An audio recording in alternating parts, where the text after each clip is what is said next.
स्त्रीषु नर्म विवाहे च वृत्त्यर्थे प्राण संकटे गो ब्राह्मणार्थे हिंसायाम नानृतम स्यात् जुगुप्सितम।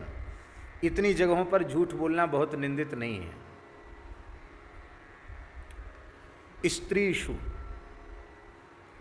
स्त्रियों से झूठ बोलने में दोष नहीं है। हम इसकी फिर चर्चा करेंगे, चर्चा न करेंगे तो अनर्थ हो जाएगा। स्त्रियों से झूठ बोलने में दोष नहीं है। नर्म, हास परिहास में झूठ बोलने में दोष नहीं, हंसी मजाक में। विवाह के प्रकरण में झूठ बोलने में दोष नहीं है। हमारी रोजी रोटी जा रही हो, वृत्त्यर्थे, वृत्ति ही जा रही हो, रोजी रोटी जा रही हो, उसको बचाने के लिए थोड़ा झूठ बोल के रोजी रोटी बचा ली जाए तो दोष नहीं है।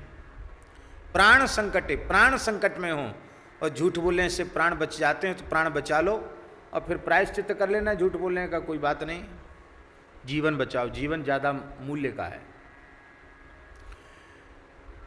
गो ब्राह्मणार्थे, गाय के लिए झूठ बोलने में दोष नहीं है। गाय बच जाती है आपके झूठ बोलने से तो आपको झूठ बोलने का पाप नहीं लगेगा। गाय जा रही है व्याकुल होकर, कसाई पीछा कर रहे हैं और गाय भाग रही है, गाय भाग गई, आपने देख ली गाय किधर भाग के गई है। पीछे से बधिक आया, उसने पूछा, ए बाबा बताओ गाय कहाँ गई है? अरे यहाँ, और गाय क्या काम यहाँ गाय का? यहाँ नहीं गई है, कहाँ गई है? उल्टी दिशा बता दे, उधर जाओ, उधर देखो, उधर हो सकती है, इधर कुछ नहीं है। उसको भटका दिया, बहका दिया, वो इधर उधर चला गया, गाय बच गई, दोष नहीं है। ब्राह्मण का वध हो रहा हो और यदि आपके झूठ बोलने से ब्राह्मण बच गया तो भी दोष नहीं है। यह नीति के वचन शुक्राचार्य जी ने कहे, ये ठीक कहे, इसमें कहीं कोई हमें संदेह नहीं है। आज शुक्राचार्य जी का दिन भी है, शुक्रवार ही है। हम महान विवेकी भृगुनंदन श्री शुक्राचार्य जी को प्रणाम करते हैं। गीता जी में भगवान ने कहा, कभी नाम उष्णा कभी, ज्ञानवानों में मैं शुक्राचार्य हूँ। इतने बड़े ज्ञानी शुक्राचार्य जी, पर हम बड़ी विनम्रता पूर्वक कह रहे हैं, जितने स्थान शुक्राचार्य जी ने झूठ बोलने के लिए बताए हैं उनमें प्रायः सब अनुपयुक्त हैं, केवल दो ही उपयुक्त हैं, गौ और ब्राह्मण। इनकी सुरक्षा यदि हो रही हो तुम्हारे झूठ बोलने से तो वहाँ झूठ बोलना धर्मयुक्त है, वहाँ झूठ बोलने का कोई पाप नहीं लगेगा। बाकी जितने स्थल हैं उनमें झूठ बोलने से दोष लगेगा ही, इसमें कोई संदेह नहीं। अब देखो, स्त्रीषु, घर की गृहिणी रूस गई है,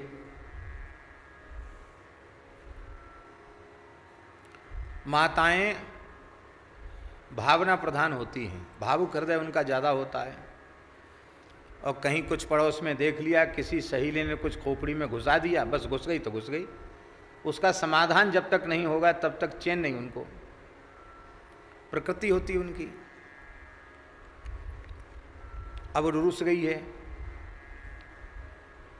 जब से ब्याह की आई तुमने कोई सोने का कोई आभूषण बनाया हमारे लिए? देखो पड़ोस में देखो, अमुक का ब्याह था, क्या बढ़िया हार पहन के आई और हम वही पुराना धुराना आभूषण पहन के गए थे, हमारी तो यहाँ से कट गई। अब तो हमें हार बनवा के लाओ सोने का, तो ही मैं खाऊंगी पीऊंगी, नहीं तो बस। अब हम कोप भवन में जा रहे हैं, कोप भवन, ठीक है ना। देखो, हमारी बड़ी विनम्र प्रार्थना है मकान बनाने वाले लोगों से कि वास्तु के अनुसार आप लोग मकान बनाते हैं, यहाँ भोजन करेंगे, यहाँ विश्राम करेंगे, यहाँ बैठक करेंगे, ऐसे ही प्रत्येक आश्रम में और प्रत्येक घर में एक कक्ष कोप भवन के नाम का भी बनाना चाहिए। जो नाराज हो उसको वहाँ से आसन हटा के इसमें चले जाओ। उसमें शोक के कोप के परमाणु व्याप्त रहेंगे, पता तो चलेगा कि इनमें दुखी कौन है, उसका समाधान का प्रयास किया जाएगा। पूरे घर को ही कोप भवन मत बनाओ, ऐसा होता है। पहले कोप भवन की जो परंपरा थी तो उसमें शोक दुख कोप के परमाणु उसी स्थान पर रहते थे, दूसरी जगह खुशहाली रहती थी, प्रसन्नता का वातावरण रहता था। अब तो प्रत्येक मकान ही पूरा का पूरा कोप भवन बन गया। इसलिए यदि अलग से कोप भवन की व्यवस्था नहीं करोगे तो पूरा घर कोप भवन हो जाएगा। अब वो कोप भवन में चली जाए, अब पतिदेव परेशान कि ये जब तक बनेगी नहीं तब तक घर में हड़ताल रहेगी चूल्हा चक्की की, अब क्या करें। तो वो अपनी पत्नी को कहे कि देखो देवी, ऐसे रूसने से तो काम नहीं चलेगा। अरे कब तक ऐसे भूखी प्यासी रहोगी। अरे मैं अभी गया था ना सुनार के यहाँ, एक नए बढ़िया हार का ऑर्डर दे के आया हूँ। अब तुमको पता है कि कितना प्रसिद्ध सुनार है, कितनी दूर दूर के उसके पास आते हैं काम। बनाएगा, धीरे धीरे बनाएगा, और जब तक बन के आएगा तब तक तुम खाओगी पियोगी नहीं तो तुम्हारा शरीर रहेगा, जीवन रहेगा, तो फिर हार कौन पहनेगा। देखो हमारे पास व्यवस्था नहीं थी, कर्ज करके उधार पैसा उठा करके हमने तुम्हारे लिए हार का ऑर्डर दिया है, बढ़िया से बढ़िया हार बन रहा है। देवी मन जाओ, कुछ खाओ पियो और कुछ खिलाओ पिलाओ और कुछ हंसी ठिठोली करके उसको खुश कर दे, घर में शांति स्थापित कर ले, इसमें दोष नहीं है। ये अर्थ है शुक्राचार्य जी के कहने का। लेकिन हम इसके ऊपर निवेदन कर रहे हैं कि एक दो बार तो आप ठग सकते हो झूठ बोल के, बार बार इसी प्रकार से ठग सकते हो क्या। फिर कभी सत्य भी बोलोगे तो आपके सत्य को भी सत्य नहीं माना जाएगा, ये पकड़ लेंगी बात। तुम बड़े सत्यवादी हरिश्चंद्र बन रहे हो, कितनी बार तुम ऐसे झूठ बोल चुके हो सौगंध खा खा के, इसलिए तुम महा झूठा हो, तुम्हारी बात पर हमें भरोसा नहीं। अब पतिदेव ईमानदारी से कह दें कि देखो देवी, तुम्हें पता है कि मैं झूठ नहीं बोलता और मेरी सामर्थ्य नहीं है कि मैं हार बनवाऊं, कर्ज करके मैं ये काम कर नहीं सकता, क्योंकि हार के बिना भी जीवन संभव है। हाँ, अपरिहार्य कोई परिस्थिति है, कोई मरणासन हो जाए, इलाज के लिए पैसा चाहिए तो सब कुछ न्यौछावर करके भी व्यवस्था की जाएगी, क्योंकि जीवन बहुत मूल्यवान है। पर बिना हार के भी जीवन रह सकता है। इसलिए देवी समझने का प्रयास करो। हम किसी स्थिति में झूठ बोलकर आपको ठगना नहीं चाहते। आप त्याग करो और सही मार्ग पर आ जाओ तो अपने आप को समझ जाएगी और फिर आपके अनुकूल आपके भाव की रक्षा वह करेगी। किंतु आप झूठ बोलकर ठगोगे तो विश्वास और प्रेम की कमी हो जाएगी। बिन विश्वास भक्ति माने प्रेम, विश्वास नहीं रहेगा तो प्रेम खटाई में पड़ जाएगा और प्रेम ही खटाई में पड़ जाएगा तो कलह शुरू हो जाएगा। इसलिए आप अपने सत्य और सदाचार से गृहिणी को अनुकूल कर सकते हो। आप झूठ बोलकर उसे ठगो, किसी को भी ठगना नहीं चाहिए। पत्नी को क्यों ठगो भाई, वो जीवन संगनी है, उसको झूठ बोलकर क्यों ठगा जाए। हास परिहास में झूठ नहीं बोलना चाहिए। महात्माओं में कहावत है, रोगों की जड़ खांसी और लड़ाई की जड़ हंसी। अभी डॉक्टर साहब बैठे हैं, ये कहेंगे कि 3 सप्ताह तक खांसी न रुके तो टीबी सेंटोरियम चले जाओ, एक टेस्ट कराओ कि खांसी क्यों नहीं रुक रही है। और अब तो भगवान ने कृपा करके इतनी बढ़िया व्यवस्था कर दी है कि कहीं आपको जगह, वैसे तो भीड़ भाड़ खड़े होने पर मनाही है, लेकिन फिर भी आपको जगह चाहिए हो तो 4-6 बार छींक दो जोर से और खांस दो तो चारों ओर एकदम सब आपके जगह खाली खाली हो जाएगी। महामारी के डर से लोग सब भाग जाएंगे, भैया छींक पे छींक आ रही, खांसी आ रही, भैया दूर रह जाओ आते। अब तो भगवान ने कृपा करके ये परिस्थिति बना दी है। हास परिहास में भी झूठ नहीं बोलना चाहिए। धर्मराज युधिष्ठिर ने महाभारत में एक दो स्थलों पर, कई स्थलों पर कहा है कि यदि मैंने हास परिहास में भी कभी झूठ न बोला हो, इसका मतलब है सत्यवादी कहते ही उसको है जो हंसी मजाक में भी कभी झूठ ना बोले। झूठ क्यों बोलना, किस लिए बोलना? सच्ची बात तो यह है, हंसने की मनाही नहीं है, हंसना चाहिए, पर झूठ बोलकर हंसें ये ठीक नहीं। भगवान की तमाम लीलाएं ऐसी हैं जिनको कह सुनकर आप खूब हंस सकते हैं, वो हंसी की पूर्ति हो जाएगी आपकी। लेकिन झूठ बोलकर हंसी मजाक करके आप झूठी हंसी उड़ाओ, ये ठीक नहीं, ये दोष है।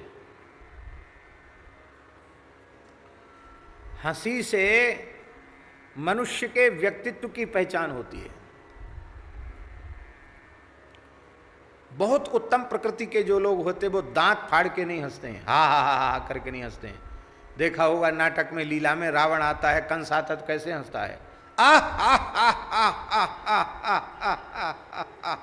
ओ लंबी दूर तक। अब तो बहुत कम हंस रहे हैं लोग, देर तक आ हा करता है। पता चल जाता है कि रावण आ गया, कंस आ गया, अमुक राक्षस आ गया। तो ये ठहाका लगा करके हंसना, ये तामसी प्रकृति का परिचय है। मंदस्मितम मधुर भाषि विशाल भालम है रघुनाथ जी के लिए। मंदस्मितम, मंद मुस्कान है उनकी।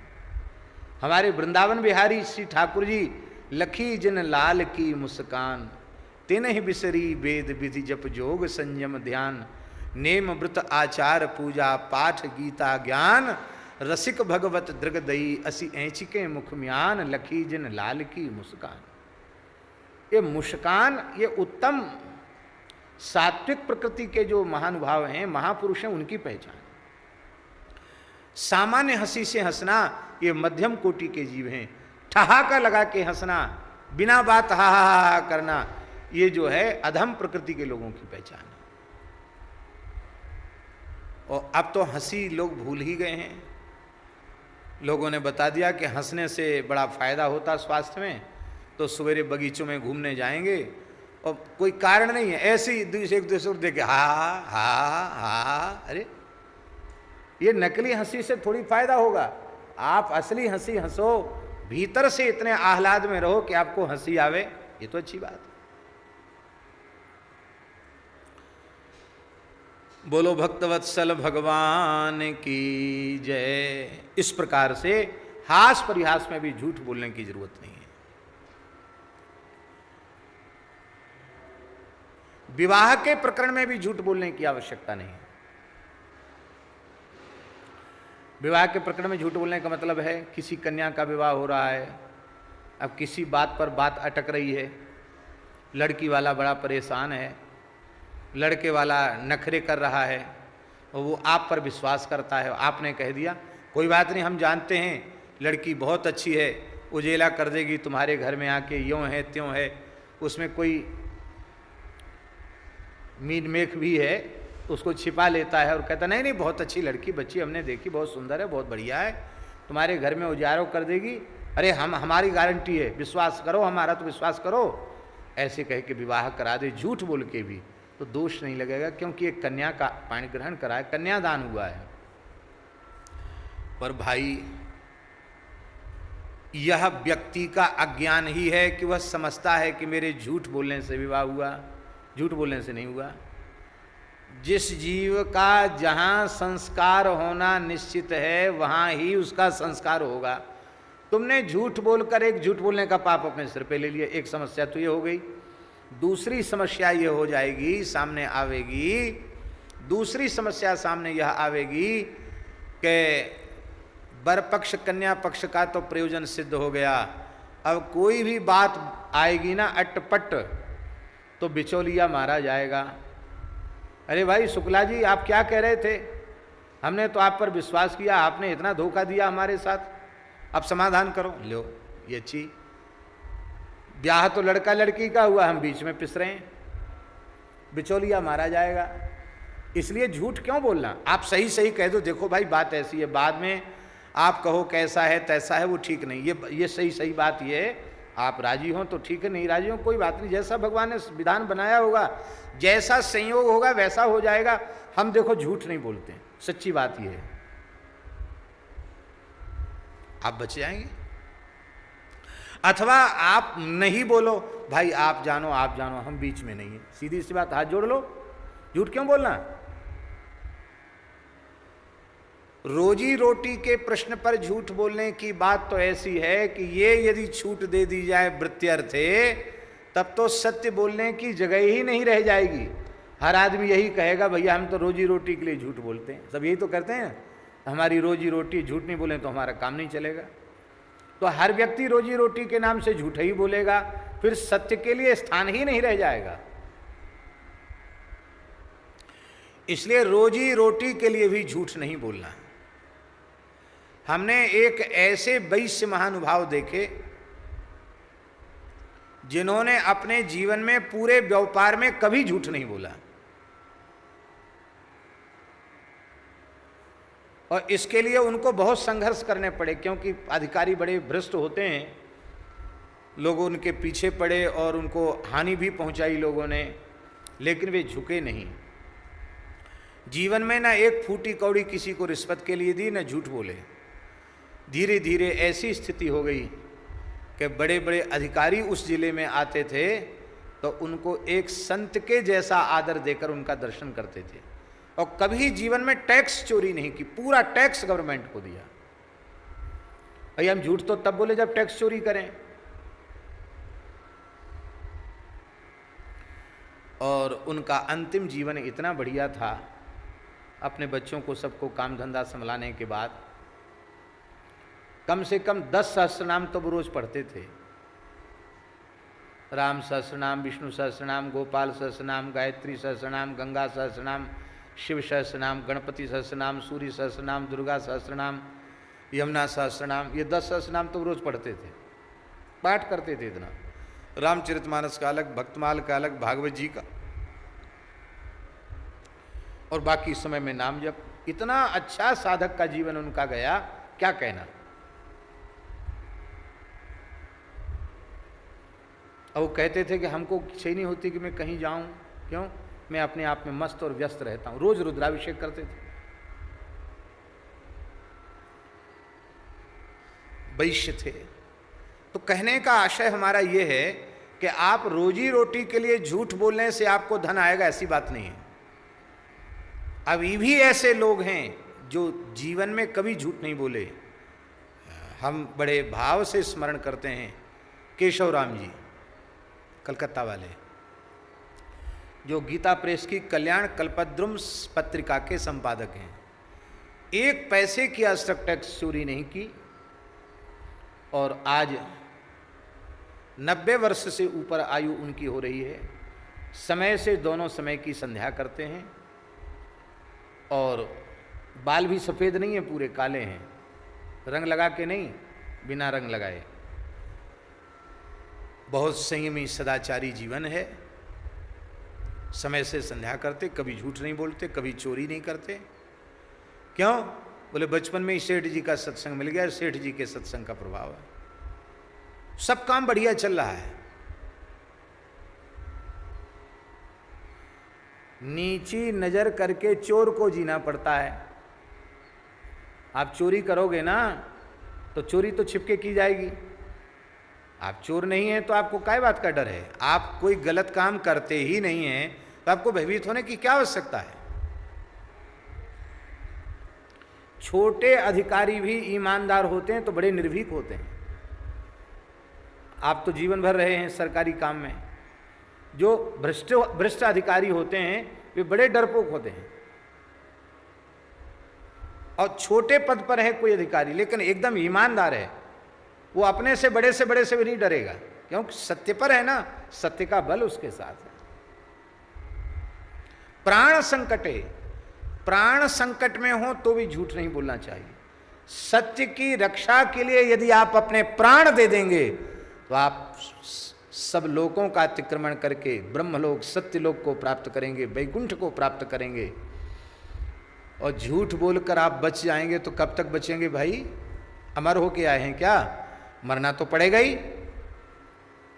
केवल गाय और ब्राह्मण दो स्थान ऐसे हैं जहां हमें झूठ बोलने से, यदि गाय की रक्षा हो रही हो तो हमें झूठ बोल देना चाहिए। ब्राह्मण की रक्षा, ब्राह्मणोचित धर्म कर्म से युक्त ब्राह्मण। जीवन में भूल सबके हो जाती है, लेकिन एक महान विद्वान तपस्वी ब्राह्मण यदि नष्ट हो जाएगा हमारे सत्य बोलने से, तो इस संसार की अपूरणीय क्षति होगी। इसलिए उस विद्वान को, उस धर्म की धरोहर को बचाना जरूरी है, क्योंकि वह बच करके भी इतना तप कर लेगा, इतना जप कर लेगा कि अपने दोष का परिमार्जन कर लेगा, अपनी भूल को सुधार लेगा। इसलिए उसे सुधरने का अवसर दिया जाना चाहिए, इसलिए ऐसा कहा गया। और गाय वैदिक सनातन धर्म का मूल है, इसलिए जड़ की सुरक्षा तो यत्न पूर्वक करनी ही चाहिए। हमने जड़ को बचा लिया तो सारा वृक्ष बच जाएगा। गाय बच गई तो धर्म बचेगा, राष्ट्र बचेगा, सब कुछ बच जाएगा। और गाय नष्ट हो गई तो सब कुछ नष्ट हो जाएगा।